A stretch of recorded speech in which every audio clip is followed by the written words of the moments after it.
Hello friends, myself Dr. Shivalkar. Welcome to the series video on erectile dysfunction.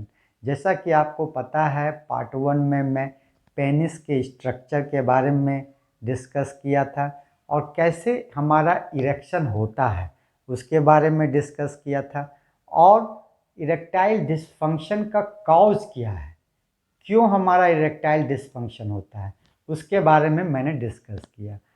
आज मैं part 2 में उसके treatment के बारे में डिस्कस करूंगा कि उसका इरेक्टाइल डिसफंक्शन का क्या ट्रीटमेंट है, कौन सा ड्रग्स हम यूज करते हैं। तो चलिए मैं टॉपिक को स्टार्ट करता हूं।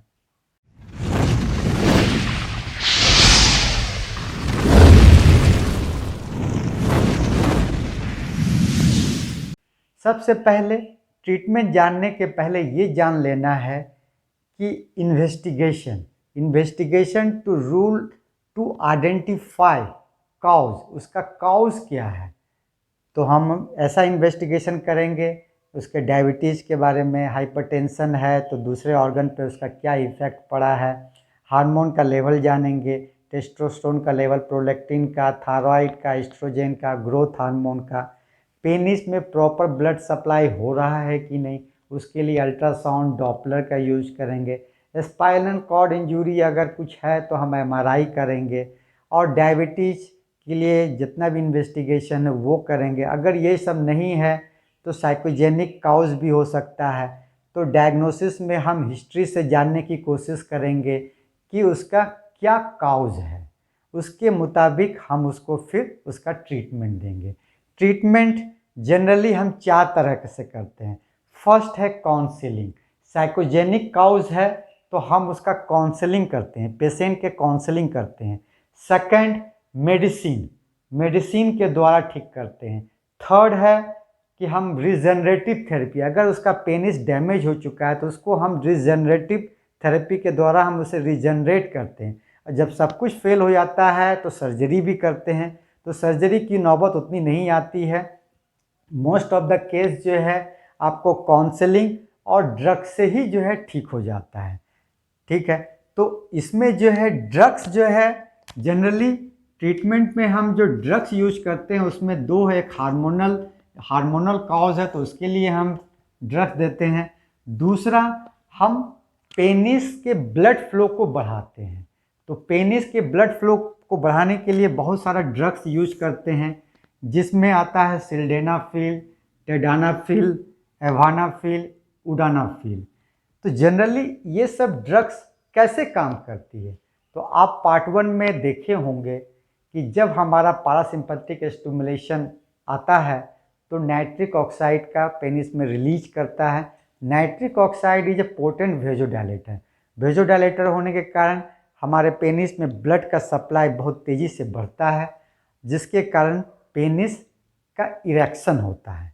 तो वैसा ड्रग्स जो नाइट्रिक ऑक्साइड के लेवल को बढ़ा के रखे, उसको बरकरार रखे, तो वैसा ड्रग्स इसमें क्या होता है कि तो वैसा ड्रग्स हमारा जो है सिल्डेनाफिल, टेडानाफिल, एवानाफिल, यूडानाफिल नाम की ड्रग्स आप सुने होंगे, काफ़ी फेमस ड्रग्स है। तो ये ड्रग्स क्या करती है, जो नाइट्रिक ऑक्साइड हमारे ब्लड में है तो उसके डैमेज को रोकता है। अगर नाइट्रिक ऑक्साइड है तो एक एंजाइम है फास्फोडाइस्टरेज एंजाइम, ये एंजाइम हमारे नाइट्रिक ऑक्साइड को ब्रेक करती है। तो इस एंजाइम को अगर हम रोक देंगे, इस एंजाइम को अगर हम इनहिबिट कर देंगे तो हमारे नाइट्रिक ऑक्साइड का लेवल बरकरार रहेगा। तो यही ड्रग्स जो है ये sildenafil, tadalafil, avanafil, udenafil, these drugs are phosphodiesterase inhibitors. Generally phosphodiesterase enzyme बहुत तरह का होता है, तो यहाँ पर जनरली फास्फोडाइस्टरेज 5 इनहिबिटर्स का यूज करते हैं। तो ये सब ड्रग्स जो है जनरली नाइट्रिक ऑक्साइड के लेवल को बरकरार रखती है, जिसके कारण हमारे पेनिस का ब्लड सप्लाई मेंटेन रहता है और ज़्यादा बढ़ जाता है, जिसके कारण हमारा इरेक्शन होता है। तो ड्रग्स तो हमारी बहुत सारी है, तो सिल्डेनाफिल, टेडानाफिल, एवानाफिल, यूडेनाफिल। तो जनरली ये सब ड्रग का मैकेनिज्म तो आप जान गए। अब बात होता है कि हम कौन सा मेडिसिन का यूज करना चाहिए, किस मेडिसिन का हम यूज करें।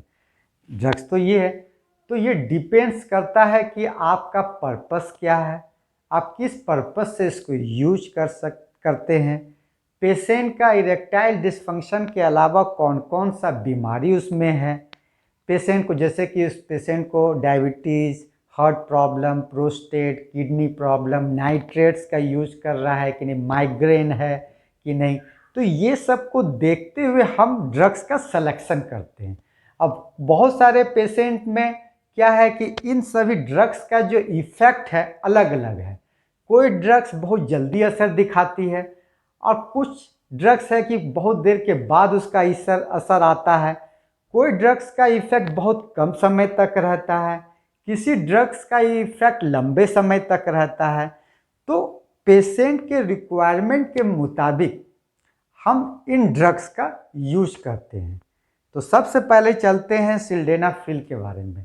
सिल्डेनाफिल जनरली वियाग्रा के नाम से आती है। वियाग्रा का तो नाम आप लोग सुने होंगे। ये जनरली 25, 50, 100 मिलीग्राम के टैबलेट में आती है। तो इसके हिस्ट्री के बारे में जान लें। सिल्डेनाफिल सबसे पहले हमारे पल्मोनरी आर्टरी हाइपरटेंशन के लिए यूज़ किया गया था। ये दवा पल्मोनरी आर्टरी हाइपरटेंशन PAH के लिए हमारी खोज हुई थी, उसके लिए ये दवा निकाली गई थी। बाद में जब उसके लिए उस पेशेंट को दिया गया तो उसमें देखा गया कि ये पेनिस के इरेक्शन में भी हेल्प करता है। उसके बाद लोगों ने सिल्डेनाफिल को उस पर भी यूज करने लगे, काफ़ी ये सिल्डेनाफिल यूज होने लगा। जनरली इसमें देखा गया है कि इसका इफ़ेक्ट 2 घंटे लेने से 2 घंटे के बाद इसका इफ़ेक्ट शुरू हो जाता है और ये करीब 4 से 6 घंटे तक इसका इफ़ेक्ट रहता है।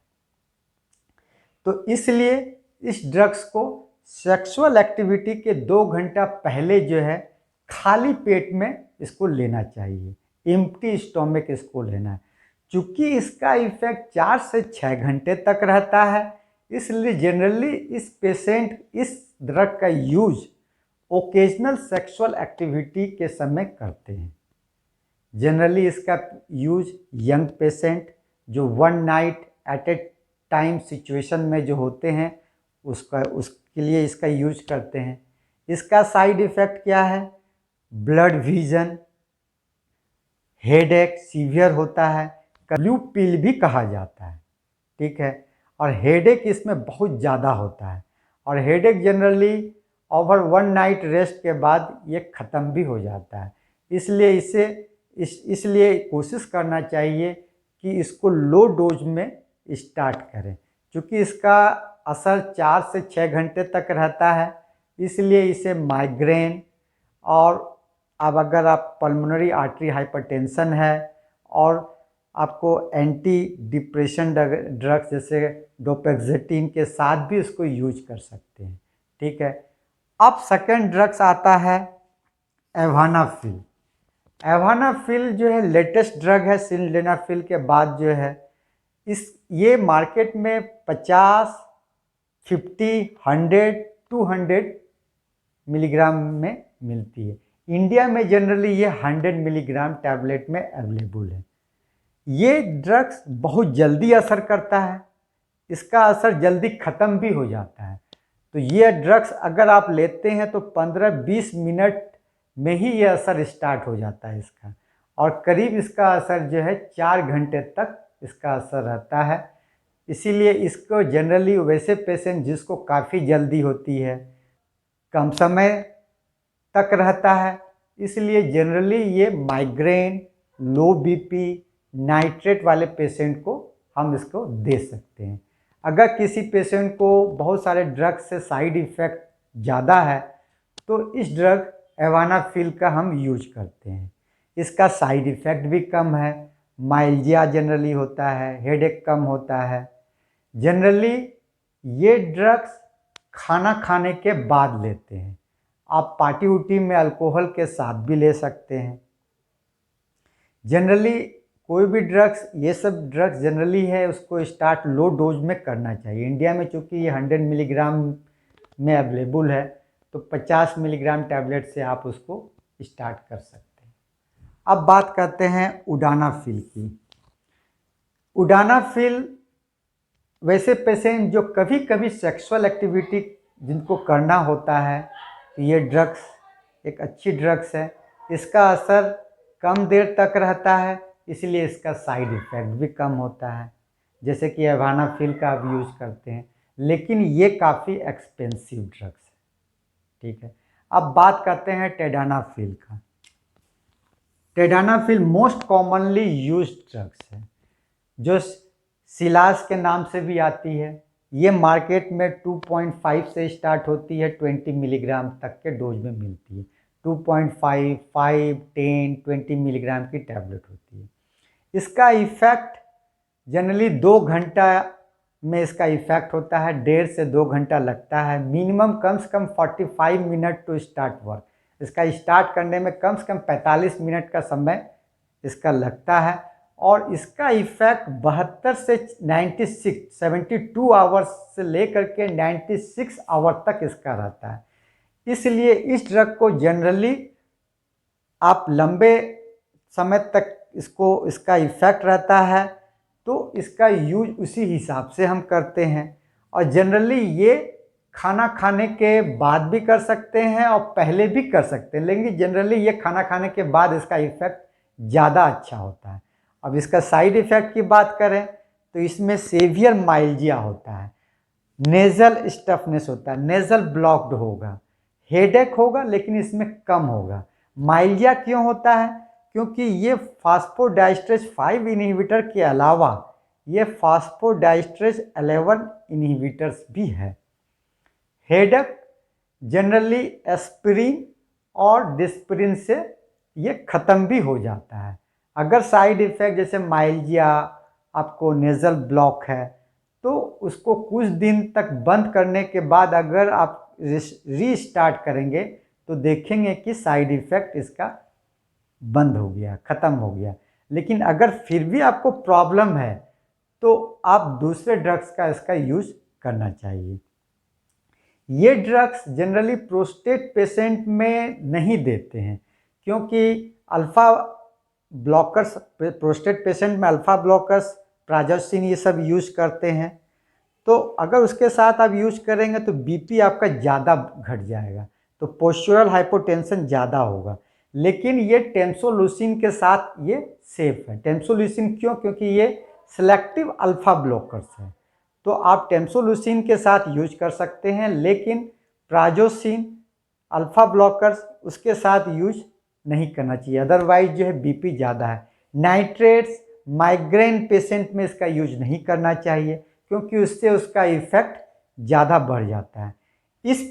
इस ड्रग्स का यूज आप वीकेंड में यूज कर सकते हैं, डेली यूज कर सकते हैं, अल्टरनेट डे यूज कर सकते हैं, SOS बेसिस पे भी इसका यूज कर सकते हैं।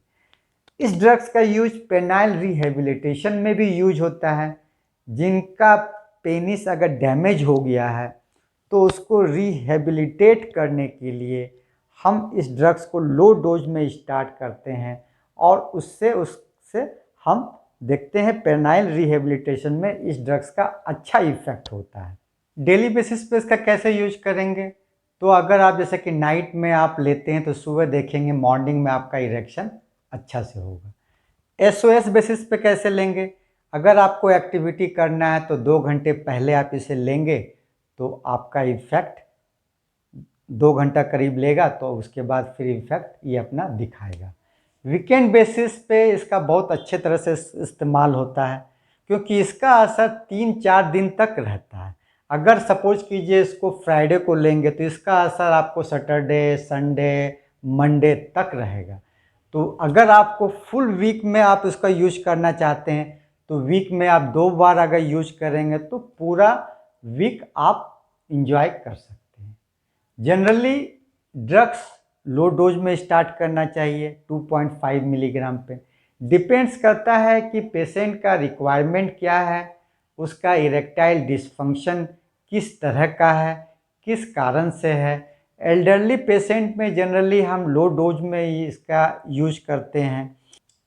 कोई भी मेडिसिन, जितना भी फास्फोडाइस्ट्रेस इनहिबिटर्स है, वो पेनाइल के इरेक्शन में हेल्प करता है। सबसे बड़ी बात ये जान लेनी बात है कि जितना भी ड्रग्स हम बताएं, ये इरेक्शन में हेल्प करता है, इसका टाइमिंग पे कोई असर नहीं है। कहने का मतलब ये ड्रग्स आपके लिंग और पेनिस को इरेक्ट करेगा, हार्ड करेगा, खड़ा करेगा, लेकिन प्रीमेच्योर इजाकुलेशन, जिसमें इजाकुलेशन जल्दी हो जाता है, उस टाइमिंग पे इसका यूज नहीं है।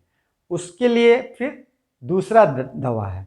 और कोई भी ड्रग्स आप लो डोज में स्टार्ट करना चाहिए। अगर सपोज कीजिए आप हाई डोज में स्टार्ट करेंगे तो उसका साइड इफ़ेक्ट भी ज़्यादा होगा, और एक समय के बाद ये ड्रग्स काम करना बंद कर देगी, तो आपको फिर परफॉर्मेंस रिलेटेड प्रॉब्लम आ जाएगा।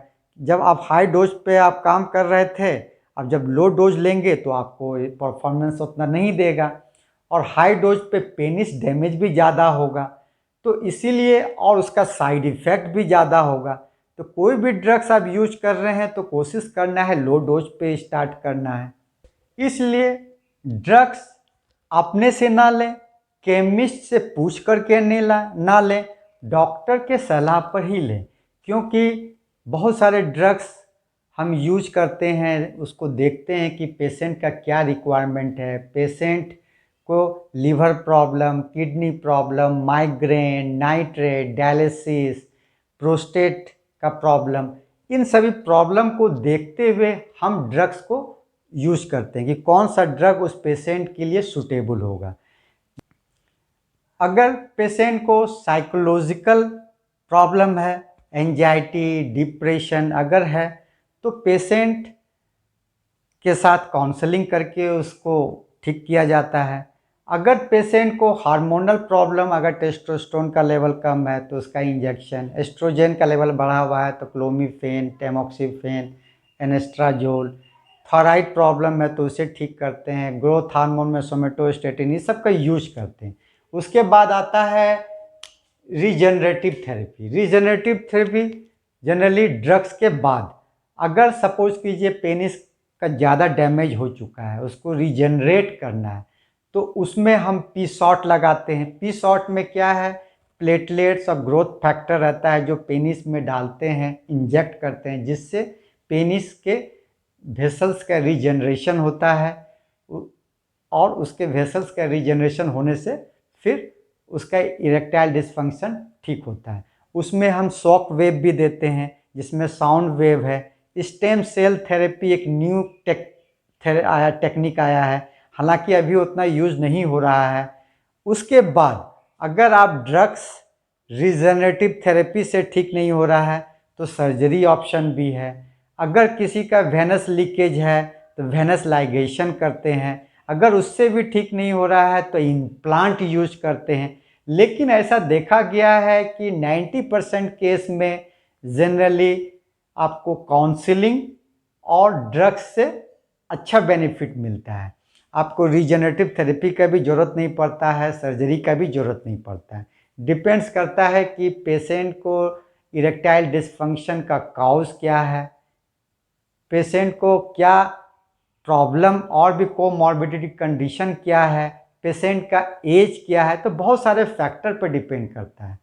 तो और मेरा अपना मानना है कि दवा मेडिसिन का साइड इफ़ेक्ट है तो नेचुरल सब्सटेंस का भी यूज करना चाहिए, नेचुरल प्रोडक्ट का यूज करना। मैं आगे की वीडियो में आपको और भी तरीका बताऊंगा, नेचुरल तरीका, जिससे आप इरेक्टाइल डिसफंक्शन को ठीक कर सकते हैं। तो ये तो रही ड्रग्स के बारे में। तो ड्रग्स जनरली अपने से यूज, मैं तो यूट्यूब वीडियो बना दिया, आपको जानकारी दे दिया, लेकिन उसका यूज अपने से नहीं करें, डॉक्टरी सलाह पर ही यूज करें, क्योंकि इससे कभी कभी डेथ भी हो जाता है। तो इसीलिए ध्यान रखें, और अगर कुछ प्रॉब्लम है तो डॉक्टरी सलाह ज़रूर लें। आई थिंक मैंने आपको डिटेल में सारी जानकारी दे दी। लाइक कीजिए, शेयर कीजिए, ताकि दूसरे भी इसका फ़ायदा उठा सकें। नॉलेज ही बचाव और इलाज है। अगर जब तक किसी बीमारी के बारे में नॉलेज नहीं रखेंगे तो आप उससे बच नहीं पाएंगे और उसका इलाज नहीं करा पाएंगे। अगर कुछ प्रॉब्लम है तो कमेंट कीजिए, कांटेक्ट कीजिए या अपने फैमिली डॉक्टर से डिस्कस कीजिए। अगर अपना फैमिली डॉक्टर अभी तक नहीं बना है तो बना लीजिए, क्योंकि लाइफ है, प्रॉब्लम तो आते रहेगी। लेकिन अगर आप डॉक्टर नहीं हैं तो अपने से इलाज नहीं करना चाहिए, उससे नुकसान भी हो सकता है। इसी तरह आप हेल्थ रिलेटेड 360 डिग्री का नॉलेज चाहते हैं तो सब्सक्राइब कर लीजिए, बेल आइकन दबा दीजिए ताकि नेक्स्ट वीडियो का नोटिफिकेशन आपको मिल सके। मेरी सारी जानकारी यूट्यूब पे आप डिटेल में देख सकते हैं। डॉक्टर शिवालकर सर्च करें और उसका फ़ायदा उठाएं। Be happy, be healthy. Thank you, धन्यवाद।